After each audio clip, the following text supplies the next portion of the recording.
Vamos a hablar de política internacional, vamos a hablar de la pesca ilegal. Ariel Umpierres está aquí con nosotros como todos los viernes. Ariel, lo que decíamos, no se puede hacer, pero algunos lo hacen igual. Contame qué se trata esta temática. Sí, es así, Joaquín. El tema de la pesca ilegal tiene que ver con la guerra mundial por los recursos naturales. Desde siempre la humanidad, los hombres se pelean por el acceso a los recursos naturales, ya sea las tierras cultivables, los ríos, los bosques.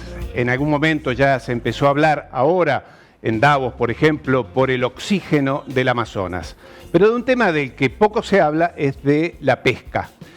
Tened en cuenta que la pesca es el alimento principal para más o menos el 15% de la población del mundo, especialmente aquella que es de allí, de la zona de China, el sudeste asiático, Vietnam, Singapur, Tailandia, donde es el alimento más importante, sobre todo en aporte de proteínas. Ahora, ¿qué ocurre? En esa zona ya han devastado, han aniquilado todos los recursos de pesca que quedaban en esos mares.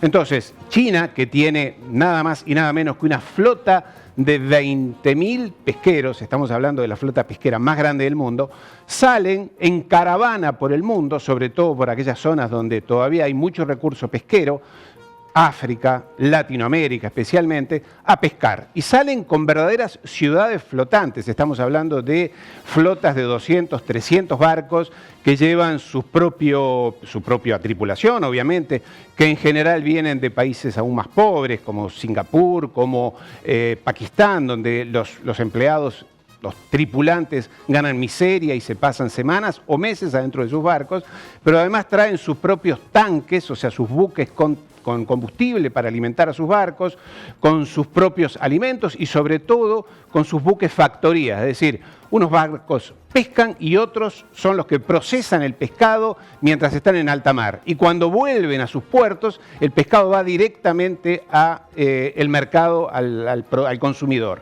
Pero ¿qué ocurre? Estos barcos, cuando salen a estos continentes, ya digo África y especialmente Latinoamérica, se encuentran con que aquí hay mucha reserva, protección de nuestros pescados, hay poca pesca en realidad, entonces ingresan a las aguas territoriales de los países. Para recordar, las aguas territoriales de los países abarcan unas 200 millas náuticas, es decir, unos 370 kilómetros más allá de la costa, donde eso pertenece al territorio nacional de cada país. Pero claro, cuando llegan a estas zonas, estas verdaderas ciudades flotantes, ingresan a pescar ilegalmente y hacen un saqueo.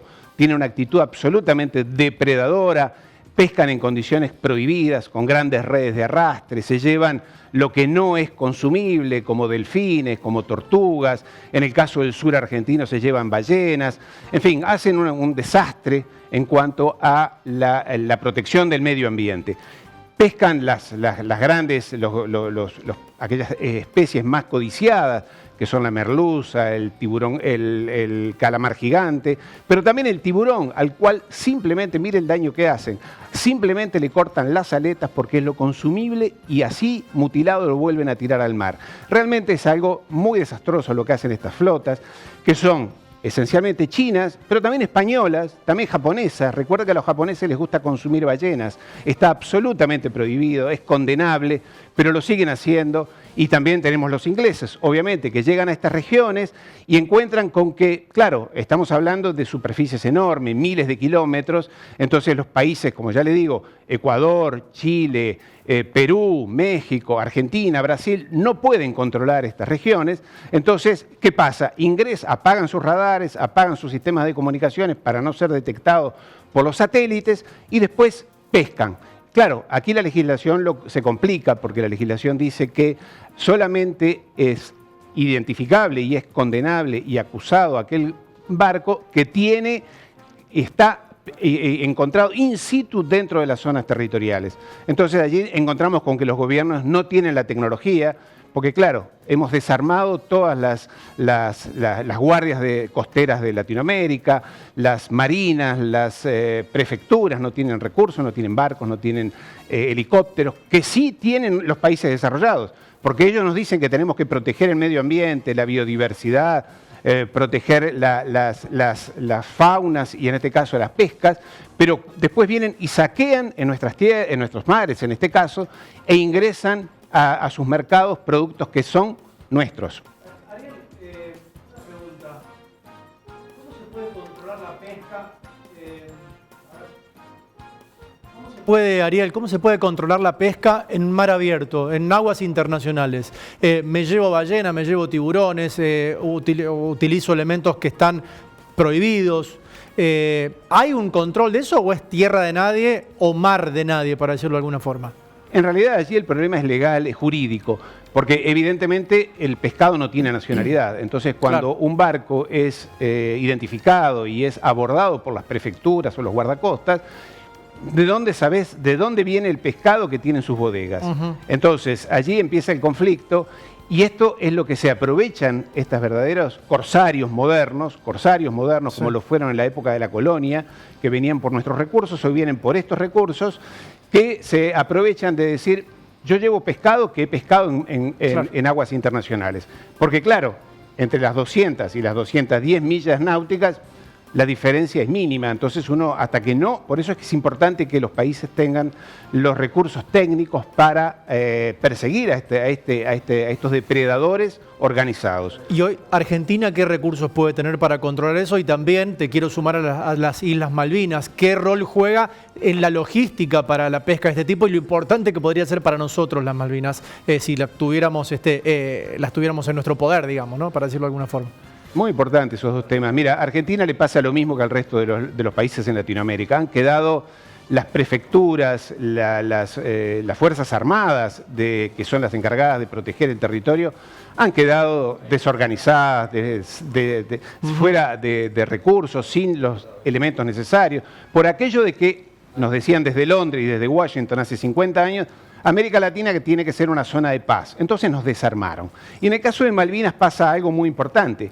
Recuérdase que los ingleses siguen diciendo que Malvinas es de ellos, pero como los ingleses se fueron de la Unión Europea, ahora se tuvieron que llevar las Malvinas. Por consiguiente, lo que siguen pescando, que es en el caso de Malvinas la corvina negra, muy valiosa, que se la llevaban sin pagar impuestos en Europa, ahora son los españoles los que han reemplazado a los ingleses, es decir, hicieron un acuerdo. Recordemos que la familia real inglesa tiene intereses económicos en las empresas pesqueras que pescan en Malvinas. Todo acá es muy elegante, muy legal, pero que en realidad se habla de negocios. Y las empresas españolas, en este caso, han reemplazado a las inglesas, pescan con bandera española en Malvinas y se llevan el pescado a la Unión Europea sin pagar impuestos. Entonces, esto como siempre, sigamos atentos porque nuevamente los problemas de Latinoamérica los tenemos que resolver los latinoamericanos, los gobiernos latinoamericanos, prestando realmente atención y defendiendo la soberanía, que es muy importante para nosotros. Ariel, ¿de cuánta plata estamos hablando? Mira, en el caso de la pesca ilegal, unos 20.000 millones de dólares. Vean. Es algo descomunal. No es poco, ¿no? No es poco, y estamos hablando de una actividad ilegal que está allí, junto, cerca del tráfico de drogas. Lo que pasa es que como a los gobiernos europeos del norte les interesa capturar nuestro pescado, ya no se lo menciona tan importante como, o tan significativamente como los otros delitos. Ariel, muchísimas gracias por este aporte de todos los viernes. ¿Cómo no? Gracias.